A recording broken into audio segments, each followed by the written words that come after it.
प्रिय दर्शकों, नमस्कार। आज मैं आपको दशम भाव से जुड़ी जानकारी देने वाला हूँ। दशम भाव और दशमेश की स्थिति से जुड़े कुछ विशेष सूत्र भी मैं आपको बताने वाला हूँ।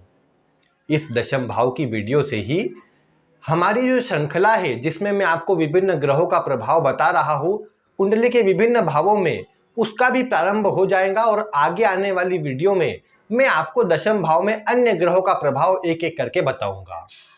आज दशम भाव से जुड़ी जानकारी है।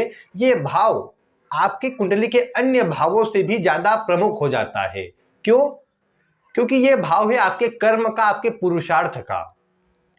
जिसका भाग्य भाव बलवान हो तो वो संभव है कि अपने भाग्य से उसे सब मिल जाए, लेकिन वो बड़ी सफलता अर्जित नहीं कर सकता। ये बात तय है। दशम का जब तक सहयोग ना हो तो भाग्य के चलते संभव है कि व्यक्ति का ऐसे अमीर परिवार में जन्म हो गया जहां बैठे बिठाए सब मिल गया, लेकिन स्वयं का मान सम्मान ऐसा व्यक्ति नहीं बना पाएगा।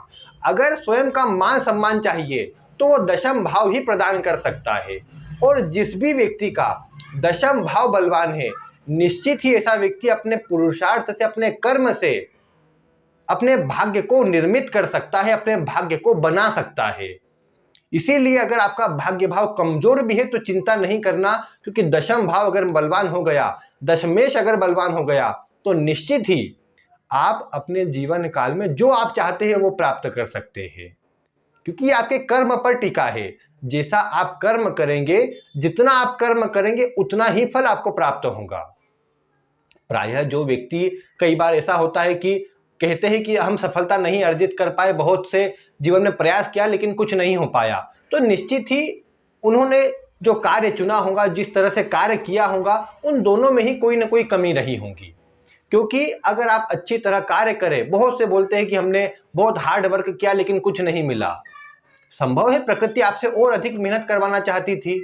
ये भी संभव है कि जो आपको हार्ड वर्क लग रहा है वो वास्तविकता में हार्ड वर्क ना हो, आपके द्वारा कार्य को टाला जाए या कार्य आप सही सिस्टम से ना करें, तो निश्चित ही दशम भाव बलवान होकर के भी कमजोर रह जाता है। जो व्यक्ति कार्य को टालता है, लापरवाही करता है, उसका दशम भाव कमजोर हो जाता है। तो ये कुछ बातें हैं जो दशम भाव को प्रमुख बनाती है। आपके कार्य क्षेत्र से जुड़ी प्रमुख बात ही सबसे प्रमुख है इसमें, क्योंकि अन्य सब चीजें तो पीछे पीछे आ जाएंगी। अगर आप अच्छी तरह कार्य करते हैं, आपका कार्य पर आप विशेष ध्यान देते हैं, तो निश्चित ही आप अपने जीवन में अच्छा धन अर्जित कर सकते हैं। अपने धन से आप अच्छा सुख अर्जित कर सकते हैं, जितने भी भौतिक सुख है वो प्राप्त कर सकते हैं। और वर्तमान युग में देखें तो जिसके पास अच्छा धन है उसी का सब सम्मान करते हैं। तो इसीलिए दशम भाव आपका प्रमुख है मान सम्मान के लिए। इसी दशम भाव से मान सम्मान का विचार किया जाता है। तो जो व्यक्ति अपने कार्य को अच्छी तरह करता है, अपने कार्य में विशेष ध्यान लगाता है, ऐसा व्यक्ति अच्छा लाभ प्राप्त करता है। अच्छा आय होने से धन के कारण भी ऐसे व्यक्ति की अधिक पूछ परख बढ़ जाती है। ऐसा व्यक्ति के सुखों में वृद्धि हो जाती है और फिर जीवन के हर क्षेत्र में वो सफलता अर्जित कर लेता है। समाज में अच्छा नाम हो जाता है, क्योंकि दशम भाव से जिन बातों का विचार किया जाता है उसमें प्रमुख रूप से आप ये देख पाएंगे कि दशम भाव से सरकार का, शासन प्रशासन का, समाज का, मान सम्मान का, उच्च पदों का विचार किया जाता है। इसी भाव के स्वामी का बलवान होना, इस भाव में बलवान ग्रहों का होना व्यक्ति को उच्च पदों तक ले जाने का कार्य करता है। शासन प्रशासन में अच्छी पकड़ को निर्मित करवाता है। दशम भाव का स्वामी भी कुंडली के जिस भाव में बैठेगा, वहां से जुड़ करके अगर आप कोई कार्य करें अपने जीवन में तो अधिक सफलता अर्जित कर लेंगे। ये तो आप जानते ही है कि दशम भाव आपके करियर का है। कार्य क्षेत्र में आप क्या करेंगे या आपको क्या करना चाहिए, नौकरी या व्यापार, ये भी आपका दशम भाव बताता है। अब नौकरी करना है तो किस क्षेत्र में करना है, व्यापार करना है तो किस क्षेत्र में करना है, ये दशम भाव बताता है। दशमेश की स्थिति सब कुछ आपकी कुंडली में बताने में सक्षम है। आप कितनी सफलता अर्जित करेंगे, कितना आपके पास धन होगा, क्योंकि कार्य जितना अच्छा चलेगा उतना ही आपके पास धन होगा। ऐसा नहीं कि लाभ भाव मजबूत हो गया और दशम कमजोर है तो आपके पास लाभ आता रहेगा, क्योंकि लाभ के लिए भी कर्म करना आवश्यक है। फिर भले वो आप बुद्धि विवेक से जोड़ करके करें या शारीरिक श्रम से जोड़ करके करें, वो आपकी कुंडली पर डिपेंड करेगा। दशम भाव इसलिए भी प्रमुख है क्योंकि यह आपको जीवन में कभी हारने नहीं देता। दशम भाव जिसका बलवान होता है, ऐसा व्यक्ति हर क्षेत्र में सफलता प्राप्त करता है, हर क्षेत्र में विजयी होता है। बाकी दशम भाव का बलवान होना चाहिए। देखिए दशम भाव बलवान कैसे होता है, मैं कुछ सूत्र बता रहा हूं, आप अपने जीवन पर, अपनी कुंडली में इसे लागू करके देखिए। दशम भाव में अगर शुभ ग्रह का प्रभाव है, शुभ ग्रह बैठे हैं, शुभ ग्रह की दृष्टि है, तो निश्चित ही आपको ये अच्छी सफलता दिलाने का कार्य अवश्य करेंगे। दशम भाव का स्वामी कुंडली में शुभ भाव में बैठा हो और उस पर शुभ ग्रह की दृष्टि हो तो ये भी आपको जीवन में बड़ी सफलता दिलाने में सक्षम रहेंगे। वैसे तो आप जानते हैं कि कुंडली के नवम भाव में, दशम भाव में और एकादश भाव में, इन तीन भाव में कोई भी ग्रह खराब असर नहीं देता।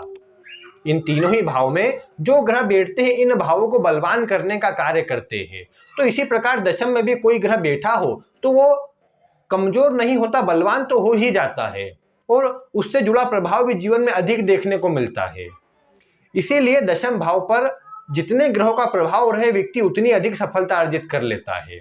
दशम भाव में अधिक ग्रह बैठे हो या दशम भाव पर दृष्टि के द्वारा, युति के द्वारा अन्य ग्रह का अधिक प्रभाव आता है तो निश्चित ही ऐसा व्यक्ति, अलग अलग कार्यों में ऐसे व्यक्ति की रुचि होती है, अलग अलग क्षेत्रों में बड़ी सफलता ऐसा व्यक्ति अर्जित कर लेता है।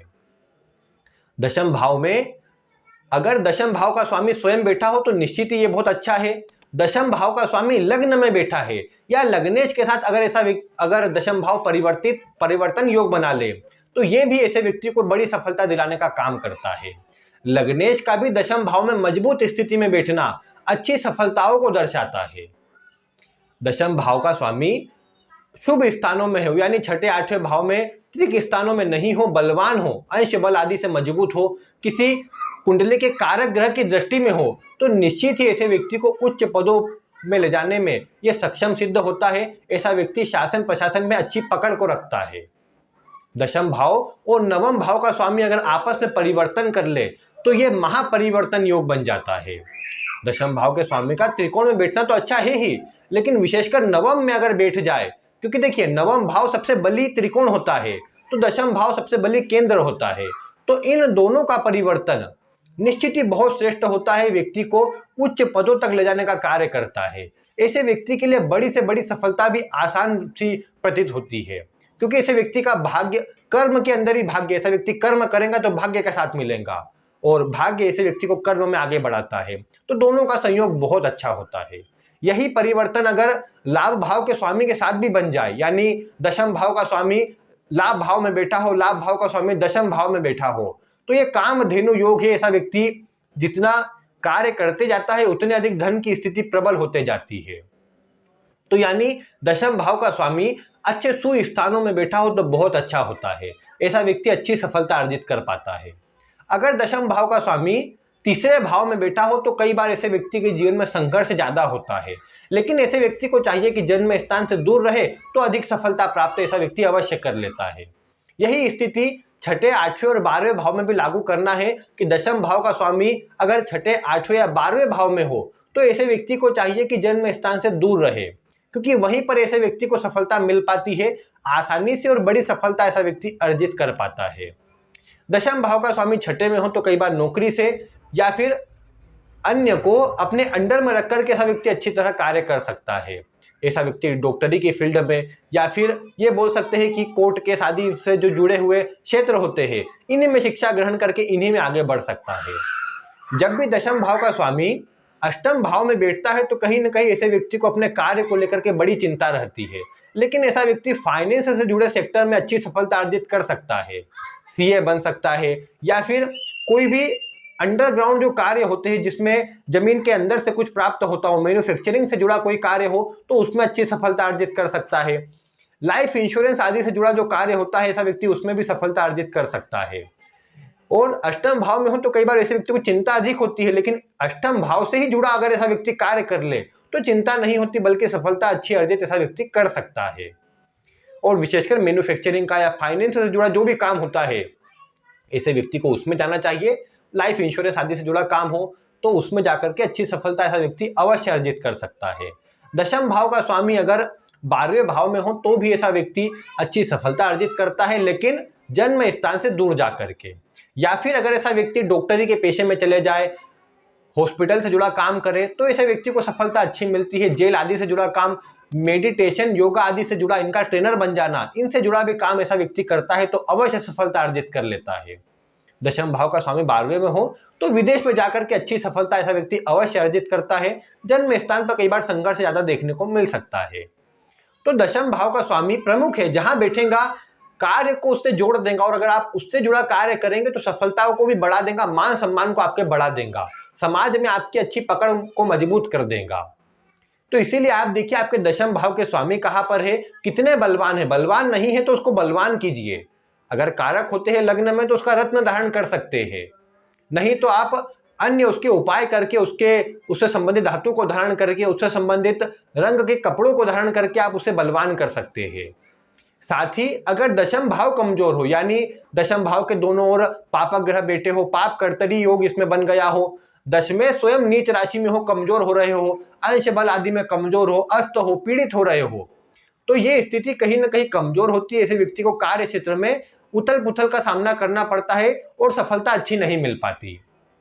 और जो व्यक्ति कार्य क्षेत्र में ही सफल नहीं होगा तो धन की स्थिति बाधित होगी, सफलता बाधित होगी, और जो मान सम्मान ऊंचाई वो प्राप्त कर सकता है वो नहीं कर पाएगा। अगर आप चाहते हैं एक ऐसा कार्य जो सभी को करना चाहिए, और अगर आप ये करते हैं तो निश्चित दशम भाव बलवान हो जाएगा।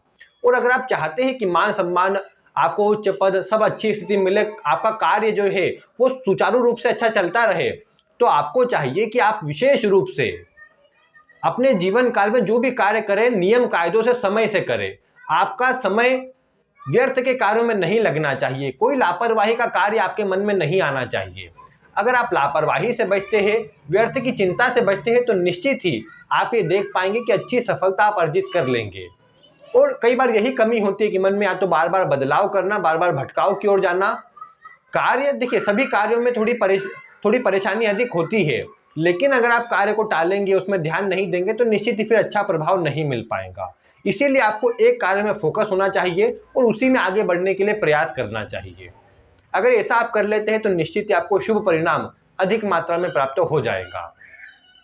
फिर यहां पर मैं कहूंगा कि आपको चाहिए कि आप बड़े लोगों का, क्योंकि दशम भाव से बड़े लोगों का विचार भी होता है, पिता हो, उच्च वर्ग, आपके साथ में काम करने वाले उच्च वर्गीय लोग हो, आपके बॉस हो नौकरी पेशा लोगों के लिए, तो उनका विचार भी दशम भाव से होता है। आपको चाहिए कि आप इनका सम्मान करें, भले ही उनके द्वारा आपको अपशब्द बोले जाए, उनसे आपके मतभेद होते रहे, लेकिन आप कम से कम मन से उनका सम्मान करें। आप देखेंगे आपको निश्चित ही अच्छा प्रभाव अपने कार्य क्षेत्र में, अपने जीवन में अवश्य प्राप्त होगा, और आप अपने कर्म के द्वारा, अपने पुरुषार्थ के द्वारा अच्छी उच्च पदों की सफलता अवश्य अर्जित कर पाएंगे। दशम भाव में अगर दो ग्रह मजबूत स्थिति में बैठे हो, यानी दशम भाव का स्वामी हो और सूर्य जुड़ जाए, या सूर्य बैठे हो, आपकी कुंडली का प्रमुख ग्रह जुड़ जाए, लग्नेश जुड़ जाए, तो यह सरकार में उच्च पदों पर ले जाने का कार्य करता है। तो इसीलिए आपकी कुंडली में दशम भाव जो सबसे बली केंद्र है, ये कितना बलवान है इसे आपको देखना चाहिए। ये जितना बलवान होगा उतनी अधिक आपकी सफलता बढ़ेगी, उतना उच्च पदों तक आप जा पाएंगे, उतने अधिक लोगों से आप जुड़ पाएंगे, और आपके जीवन में तरक्की जो है उतनी अधिक हो पाएगी। तो आप अपनी कुंडली में दशम भाव और दशमेश की स्थिति को देखिए, निश्चित ही आप ये जान जाएंगे कि आपको सफलता किस प्रकार की प्राप्त होने वाली है। आगे आने वाली वीडियो में मैं आपको दशम भाव में बन रही राशि के विषय में जानकारी दूंगा। पूर्व में मैंने ऐसी जानकारी नहीं दी है, लेकिन दशम भाव में आपकी कौन सी राशि बन रही है, उसका प्रभाव आपके जीवन पर कैसा होगा, इसकी जानकारी मैं आगे आने वाली वीडियो में दूंगा। जो दर्शक बाद में इस वीडियो को देखेंगे वो डिस्क्रिप्शन में जाकर उस लिंक को देख पाएंगे, वहां से उस वीडियो को देख पाएंगे। बाकी अगर आप चैनल पर नए हो तो इसे सब्सक्राइब करें, क्योंकि ऐसी ही रोचक वीडियो आपको आगे मिलती रहेंगी। वीडियो पसंद आई हो तो इसे लाइक करें, अन्य लोगों तक शेयर करें। आज की वीडियो में बस इतना ही। वीडियो देखने के लिए आपका बहुत बहुत धन्यवाद।